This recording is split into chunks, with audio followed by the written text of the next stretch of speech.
A Sociedade Mundial do Sono, esse ano, ela quis chamar nossa atenção para a necessidade de que o sono de qualidade seja para todas as pessoas. Às vezes a gente se preocupa com o sono da criança, a gente se preocupa com o sono do idoso e a gente esquece, às vezes, do sono daquela pessoa que está na idade produtiva, né? E ela acaba tendo sérios prejuízos à saúde em virtude disso. Então, a intenção dessa campanha, né, Saúde do Sono para Todos, nós somos representantes da campanha na nossa região pela Sociedade Mundial do Sono e isso que a gente gostaria de chamar a atenção. Todo mundo precisa dormir bem. E quando uma pessoa questiona, por exemplo, eu não tenho um bom sono, né? Eu não sou uma pessoa que dorme muito bem durante a noite, acorda, né? Às vezes não identifica, não tem um diagnóstico específico por que esse sono não é de qualidade, né? A gente fala muito a culpa na ansiedade, porque eu sou uma pessoa ansiosa, tem muito. Mas existem outros problemas que passam despercebidos, né? Podemos falar até sobre a apneia do sono. Sim, a apneia do sono é um exemplo que normalmente quem tem pensa que dorme muito bem, porque ele dorme facilmente. Se ele sentar para assistir uma televisão, ele vai dormir. Se ele estiver numa sala de espera, ele vai dormir. Se ele estiver na condição de carona no carro, ele vai dormir muito rapidamente. Mas não é um sono de boa qualidade, é um sono muito superficial por causa das apneias, né? Das interrupções da passagem do ar pela garganta até chegar nos pulmões, enquanto ele está dormindo. Então, ele precisa de o tempo inteiro ficar como se ele tivesse a ponto de despertar rapidamente para que ele não aprofunde no sono e que não tenha uma parada respiratória. Então, às vezes a pessoa pensa que dorme bem, mas não necessariamente é um sono de boa qualidade. E quais são os riscos disso? Né, dessa questão da apneia, qual o tipo de tratamento ideal? Tá. O risco da apneia, ele é muito relacionado às doenças cardiovasculares, à pressão alta, ao infarto, ao derrame, né? Ela é um fator desencadeante dessas doenças fortemente evidenciado já cientificamente. E o tratamento da apneia, ele é um tratamento multiprofissional. A gente precisa identificar o que leva à apneia daquele indivíduo, que grau que é a apneia, existe apneia leve, moderada e grave. E aí eu vou definir o tratamento. Se for uma apneia moderada e grave, uma pessoa que já tem uma história, por exemplo, de uma pressão alta, ou já infartou, ou já teve um derrame, ou tem um problema renal, aí a gente precisa de tratar com o CPAP, que é um aparelho que usa para dormir, né?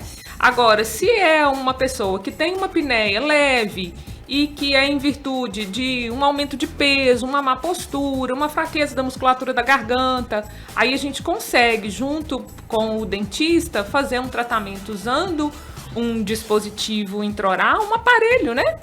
E um programa de exercícios, de fortalecimento muscular, às vezes o fonoaudiólogo também é acionado. Então, assim, a gente precisa de conhecer a apneia, né, as características de quem tem apneia, e daí a gente define o tratamento. Agora vamos conversar um pouquinho também com o Flaviano, né? Flaviano, hoje vocês têm uma equipe multidisciplinar, né, que trabalham aí diretamente com a questão do sono na clínica?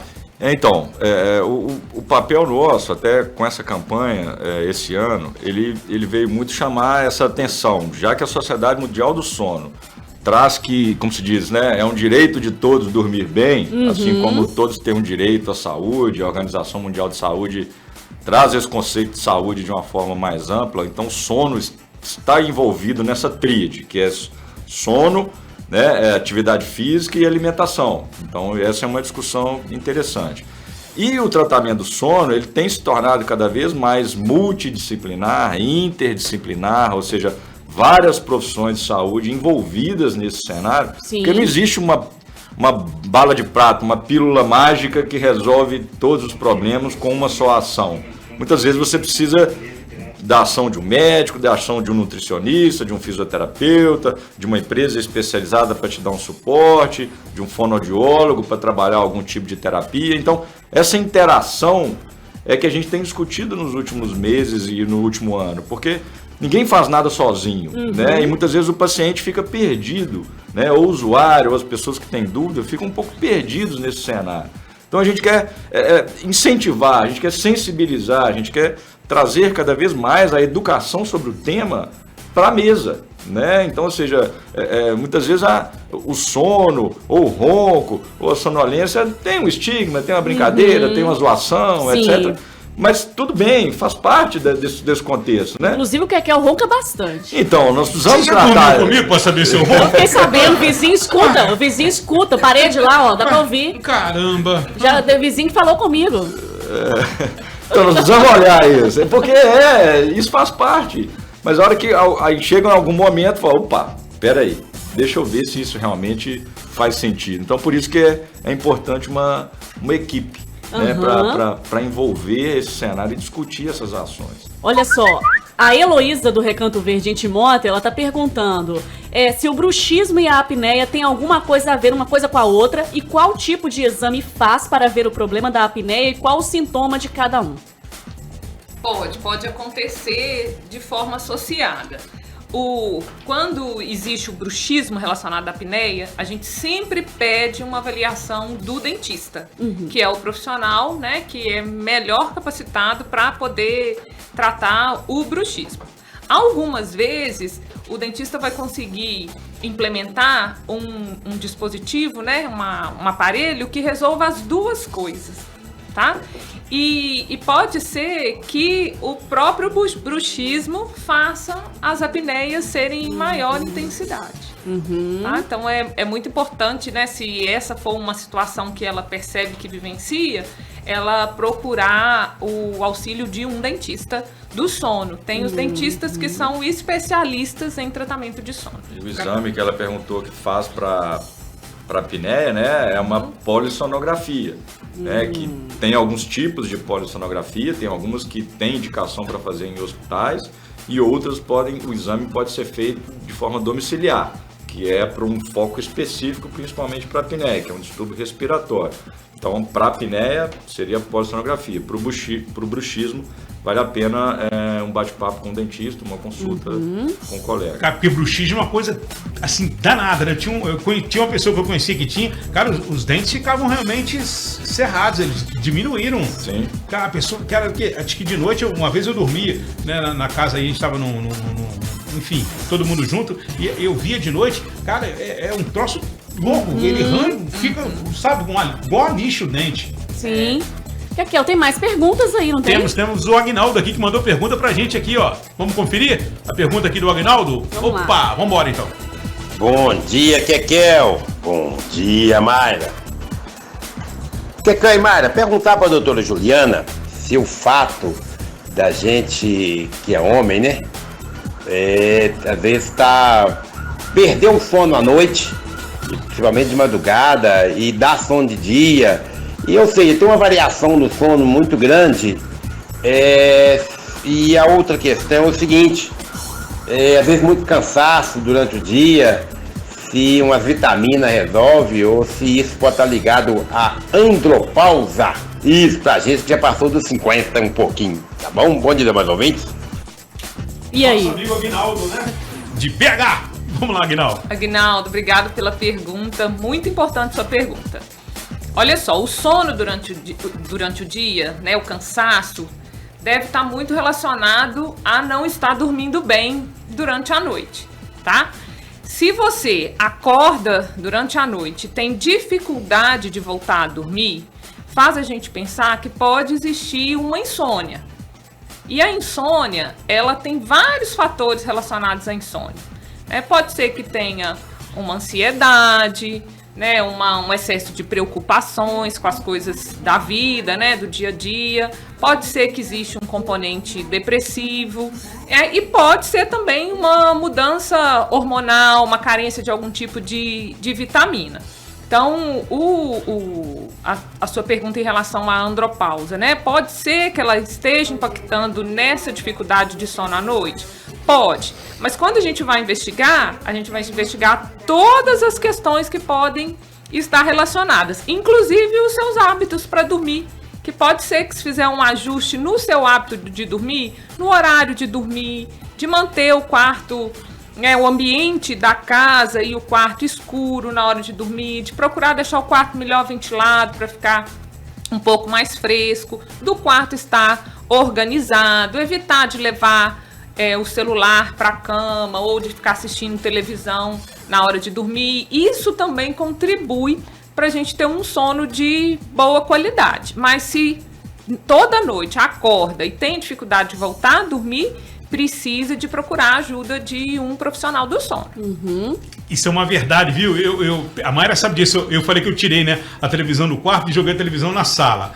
Né? Cara, minha qualidade de sono melhorou muito, mas eu voltei de novo a botar o telefone, a televisão no quarto por questão de comodidade e meu sono voltou a ficar ruim. Eu tô dormindo tarde pra caramba, acordo muito cedo, então eu me sinto cansado em relação a isso. E realmente a televisão mata o sono da gente, né? Sim. E o celular também. Também. Eu, por exemplo, antes de dormir não consigo. Celular na cama ali, aquela luz muito forte também no olho, né? Verdade. Tem mais perguntas. Isso aí. Primeiro eu vou puxar a orelha aqui da Leile, que não botou pergunta, né, Leile? Mas mandou aqui pra gente, vamos conferir. Bom dia, Kekel. Bom dia, Mayra. A minha pergunta é o seguinte. Eu tenho uma qualidade de sono não considerável muito boa. Por quê? Porque eu deito, durmo e às vezes estou assim com aquele sono sonolenta mesmo, com muito sono. Aí vou e deito, aí consigo pegar no sono. Só que não tem aquele sono bom, sabe? É aquela sensação de que estou dormindo acordada, sabe? Eu costumo dizer isso aqui e a minha família ainda ri de mim. Que eu tenho aquela sensação de estar dormindo acordada, entendeu? Aí eu não consigo ter aquele sono profundo para deitar e dormir a noite inteira. Aí o que pode ser? Muito bem, Pode obrigado, responder Leile. aí, doutor Flaviano. É bom, só até fazer algum comentário aqui que foi colocado aqui na mesa, assim, se você tem horário para acordar, você precisa ter horário para dormir. Parece meio óbvio, né, não? Né? Seu despertador está programado para 6 horas da manhã. Só que a hora de dormir é qualquer hora, é a hora que você quiser, né? É a hora que você programou, aí você vai matando esse tempo de sono. Um dia 6 horas, outro dia 4 horas, outro dia 7, outro dia 8. Você não tem uma regularidade nesse período de descanso. Então, o seu cérebro, ele fica assim, pô, me ajuda. Não tem dia que você dorme mais, você dorme menos, não está tendo tempo de oxigenar, de liberar os hormônios, de fazer todo o processo fisiológico, né? E aí a pergunta da ouvinte também é muito interessante, dessa sensação que muitas vezes isso pode estar relacionado a excesso de informação, a excesso de atividade durante o dia, onde ela não consegue se desligar, ela não consegue se dedicar ao sono, se dedicar ao momento de desconectar, se dedicar ao momento de renovar as energias, né? Tem umas dicas que muitas vezes acontecem, às vezes você tá ali o cérebro aquelas horas antes de dormir, você fica martelando algumas coisas, fica trazendo algumas coisas à mente. Se possível, registre, anote. Isso tem um poder incrível de tirar isso do seu cérebro, sabe? Você tiver algum caderninho, alguma coisa na beirada da cama, anota alguma coisa que você está pensando que está te incomodando, que você precisa lembrar, etc. Isso ajuda muito, né? Os celulares hoje em dia, os dispositivos eletrônicos aí já tem modo noturno, algumas coisas que eles nos ajudam ele não recebe mensagem, ele fica meio ali em off para te ajudar a induzir o seu sono, te dar uma desconectada. Sobre a questão da televisão, ter ou não ter a televisão no quarto, às vezes pode ter para um final de semana, às vezes um futebol, alguma coisa que você quer assistir mais confortável, deitado e tal. Mas desliga antes, então, né? Então, se você tem que dormir em torno de 9h30, 10 horas, porque você acorda às 5, né, e você quer ter ali umas 8 horas de sono, desliga. Né? Desliga e mentaliza algo bom, treina um pouco ali antes de dormir, reflete, agradece, faz as suas orações, agradece o dia e o sono vem. Né? Então, faz parte. Um outro ponto importante é a questão da ingestão de líquidos, né? Pessoas que tomam muita água um pouco antes de dormir, porque vai levantar muito durante a noite para ir ao banheiro, né? Sim, essa é uma questão importante. A hidratação é essencial, né, para nossa saúde. Mas, principalmente, os idosos ou as mulheres que já fizeram menopausa, né, tendem a ir mais vezes ao banheiro. 2 idas ao banheiro à noite, acima dos 60 anos, é considerado normal. Mas que isso não é considerado normal. A gente precisa ver o que está acontecendo. Se está ingerindo muita água antes, é uma estratégia ingerir a quantidade de água que a gente precisa até umas 6 horas da tarde, tá? E em relação à ingestão de líquidos, né, tipos de bebidas, que vai bem de encontro com a pergunta da ouvinte, é que o café precisa de ser no máximo até 4 horas da tarde. E tem pessoas que nem podem tomar na parte da tarde. O café acaba dando a gente essa sensação de que dormiu, mas está acordado, que é bem o que ela falou. Ele estimula muito. Tem gente que é mais sensível, tem gente que é menos sensível. Mas para as pessoas que são muito sensíveis, cafezinho só de manhã. Um chazinho pode à noite? Um chazinho pode. Os chás relaxantes, né? Um chá de camomila, um chá de hortelã, um chá de capim-cidreira. Aí eles são excelentes para a noite. Boa, boa. E realmente é verdade, né? O café para algumas pessoas... Por exemplo, eu já tive crise de labirintite, né? Então o café não é aconselhado para quem tem labirinto, né? É a crise de labirintite. É melhor o café descafeinado, essa coisa e tal. E, por exemplo, quando eu tomo café à noite demais, ou tô em casa e tal, quando eu vou me levantar, assim, até com sono e tal, gira tudo. Gira tudo. Já é uma influência lá do café, né? Café realmente... É gostoso pra caramba, realmente a hora, você tem que saber a hora de parar, né? E ó, vamos fazer o seguinte, já que o assunto é parado, vamos dar uma paradinha rapidinho pra um break comercial e a gente volta, tá? Porque tem muita pergunta aqui, a gente vai passar a pergunta de todo mundo que tá fazendo aqui, vamos, né? O pessoal tá interagindo com a gente, tirando as dúvidas aí, que é um assunto muito pertinente, né? Muito. Muito importante, realmente, porque sono é qualidade de vida, né, doutor? Com certeza. Verdade. Então, intervalo comercial rapidinho e a gente volta aqui com mais bate-papo.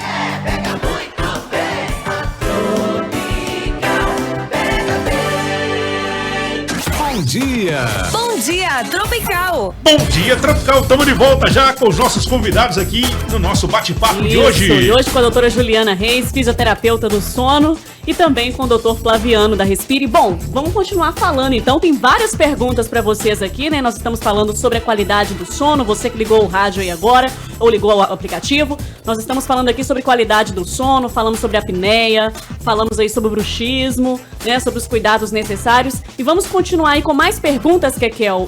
Brizola, lá em Dionísio, fez uma pergunta. Bom dia! Bom dia. Eu gostaria de saber, eu tenho 58 anos, trabalho todos os dias.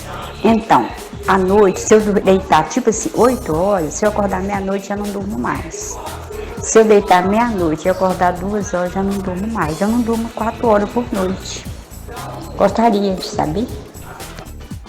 Brizola, a gente precisa prestar bastante atenção nessa sua questão. Quando você me fala que não dorme 4 horas por noite, você não dorme nem o sono essencial. O sono essencial, ele é assim o mínimo sono que a gente poderia dormir numa noite. Não é nem recomendado que a gente durma o mínimo. O recomendado é que a gente durma de 7 a 9 horas por noite, mas menos de 4 é muito prejudicial à saúde. Né? Não acontece nem as primeiras fases de sono, não vão acontecer dentro dessas 4 horas. Então, se você dorme e acorda, faz a gente pensar que, e não consegue voltar a dormir, faz a gente pensar que tem uma insônia também. Né? E aí a gente precisa descobrir o que está gerando essa insônia, que podem ser várias questões relacionadas. Eu te sugiro procurar ajuda de um profissional do sono o quanto antes você puder, tá? Para que você não perceba os prejuízos dessa falta de sono na sua saúde. Kekel, a Maria do Carmo? Tem mais perguntas aqui. A Maria do Carmo, mas tem também a Maria do José do JK. Então, ela tá aqui lá na fila aqui, vamos conferir? Vamos embora. Eu tenho apneia. Isso faz eu roncar à noite? É isso que eu gostaria de saber. Vamos lá então. Eu tenho 62 anos. Muito bem. Sim, Maria José. O ronco, ele é um sinal de apneia, tá? Tem pessoas que não roncam e que têm apneia. Mas no seu caso, né, se você ronca e tem apneia, é sim o ronco uma demonstração da apneia. Essa questão do ronco é até interessante, porque tem pessoas que têm esse problema da apneia e você ouve também, às vezes não sabe que tem, né? Ronca muito e às vezes dá aquela sensação, você tá ouvindo a pessoa roncar, eu conheço que na minha família tem isso. A pessoa tá roncando, parece que a pessoa para uma hora assim, entendeu? Engasgo, né? Aí depois volta de uma vez. Isso mesmo, Mário. O que acontece? Quando tá no ronco, tá passando um pouco de ar pela garganta, mas o espaço tá estreito. Aí gera aquele barulho do ronco. Na hora que o ronco cessa, que vem uma pausa respiratória, ali sim é uma apneia propriamente. A garganta fecha, naquele momento não entra ar no pulmão, pode comprometer a oxigenação, né? Porque não está entrando ar. E aí o cérebro faz com que a pessoa desperte para ela não ter uma parada respiratória naquele momento e, no caso, às vezes, correr o risco de uma morte súbita. Olha só, é o caso até é muito sério. Mas eu tenho medo disso. Eu confesso a você. Não, tô falando, deixa eu abrir minha câmera aqui. Não, eu tô falando que eu tenho, porque, por exemplo, assim, eu sei que eu ronco. A Mayra brincou aqui, mas é verdade, eu ronco. Já ronquei mais, hoje em dia, dependendo da posição, eu ronco mais. Joguei verde, hein? Mas eu tenho medo porque, por exemplo, assim, eu tô sozinho, né? Já pensou se eu tenho um troço desse? Quem é que vai me socorrer? Que eu não apareceu na rádio, hein? Misericórdia, tem que ir lá no apartamento, o que aconteceu? Tá vendo? Vou até dar uma batida aqui na mesa. Ó, a nossa amiga aqui, a Maria do Carmo, ela fez uma pergunta aqui interessante, né? Porque ela tem uma doença que é diabetes. Tem alguma influência em relação aí ao sono também? Vamos conferir o que ela falou aqui. Bom dia, Maria do Carmo. Essa pergunta também aqui no banheiro. Eu vou ao banheiro 2 vezes por noite. Tem hora que eu até canso. Eu acho que é devido do diabetes também. Pois é. Deu pra entender? Deu pra eu entender. O diabetes pode fazer, sim, irem mais vezes ao banheiro. Mas também a apneia pode fazer a pessoa necessitar de ir mais vezes ao banheiro, né? Então, para ela seria interessante a gente saber, essa glicose está bem controlada? Porque a pessoa pode ter diabetes, mas estar em tratamento, faz a dieta, às vezes toma um medicamento, às vezes usa insulina e a glicose está bem controlada. Quando ela está bem controlada, normalmente não aparece essa vontade de ir no banheiro por conta do diabetes, né? Essa vontade excessiva de ir ao banheiro. Então é importante ela ter certeza que está com a glicose controlada, cuidar para que a glicose se mantenha sempre controlada, né? E se mesmo controlada ainda vai muitas vezes ao banheiro, pode ser pela questão relacionada à apneia. E uma outra coisa que é importante em relação a essa questão do diabetes é que as apneias do sono, ou um sono de má qualidade também, por um outro motivo, pela insônia, por exemplo, ele dificulta o controle glicêmico. Por quê? A gente libera durante a noite alguns hormônios que nos ajudam no metabolismo das gorduras e dos carboidratos. E esses hormônios, eles são liberados em maior quantidade numa fase do sono, que é uma fase de sono profundo. Então, se eu não faço todos os ciclos de sono profundo, que costuma ser 4, 5, que a gente precisa de ter durante a noite, se a gente não faz todos esses ciclos, dificulta o controle da glicemia. Então, às vezes a pessoa está fazendo dieta, toma o remédio, faz atividade física, faz tudo quanto é possível e tem dificuldade de manter a glicose controlada por conta de um sono de má qualidade. Muito bem. Ó. Que isso?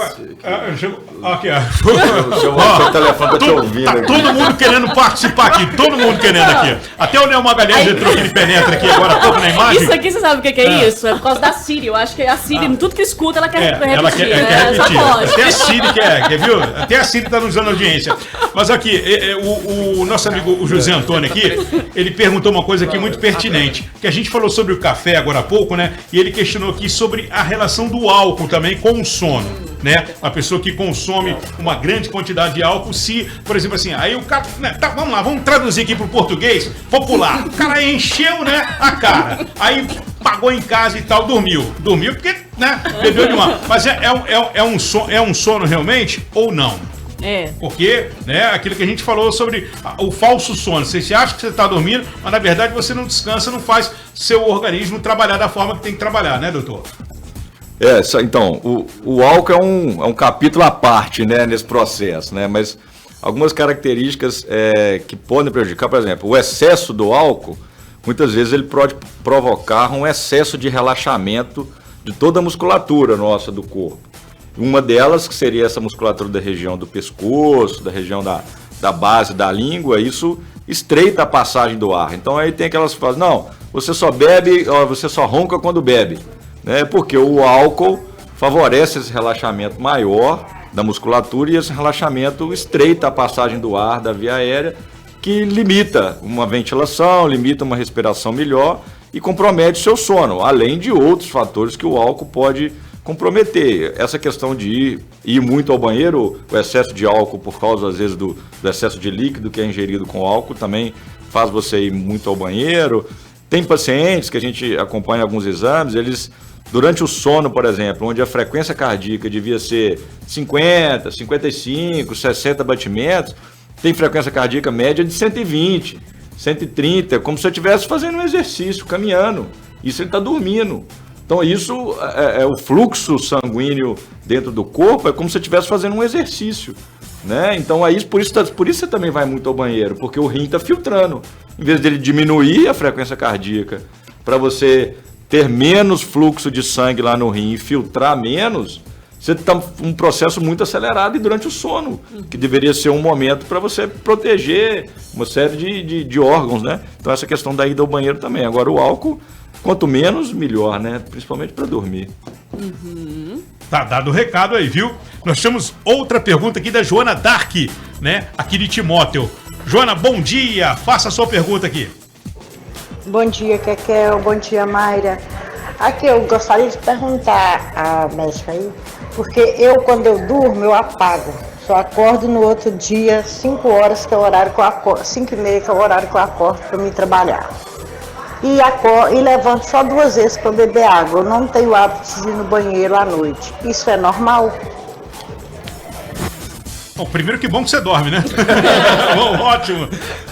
Essa parte eu gostei demais, que ela dorme. Tomara que seja uma quantidade de sono suficiente. É importante, quando a gente tem o horário de acordar, né, de despertar, precisa acordar para o trabalho, como é o seu caso, a gente precisa de pensar que a gente tem que ter o horário de dormir também para ter uma duração de sono suficiente. Se acorda para tomar água, vai lá, toma água e volta e dorme novamente, não tem problema, tá?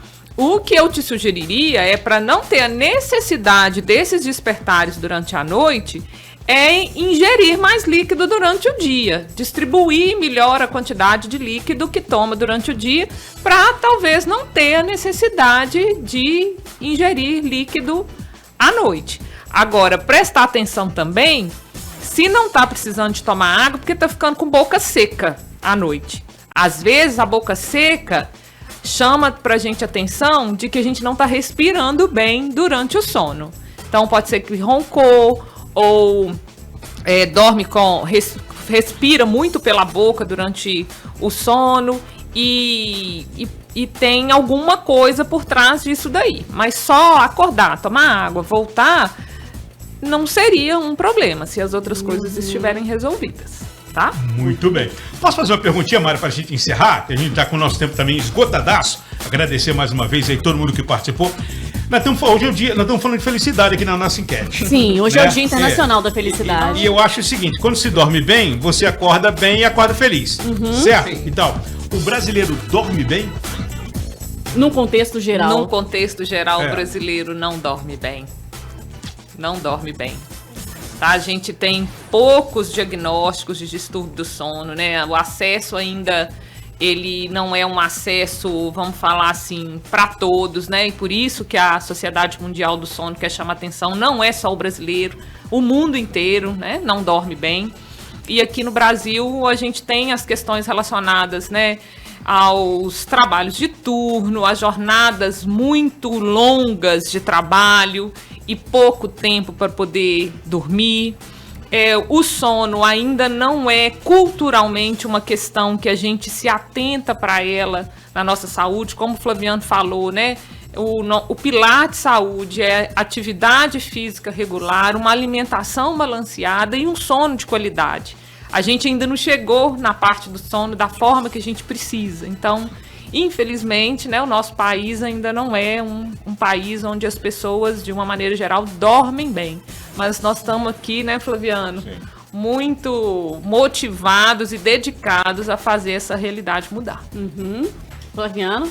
Assim, a questão do sono é uma bandeira que a gente levanta muito e uma reflexão que eu faço é assim, na maioria das vezes nós pensamos muito no nosso dia, a gente investe muito no nosso dia. A gente investe em roupas confortáveis, sapatos confortáveis, investe em uma série de objetos que facilitam o nosso dia a dia. Mas quando a gente vai para a noite, às vezes a gente não investe tão bem numa boa cortina para diminuir a sua luminosidade, a temperatura do seu quarto, né, uma roupa de cama confortável, até a roupa que você dorme durante a noite. Em todos esses rituais, vamos chamar assim, a gente acaba negligenciando. Talvez isso está aí no nosso subconsciente, pós-era industrial, da necessidade de produzir. Né? Hoje todo mundo tem que ser produtivo, romantiza o trabalho, etc, etc.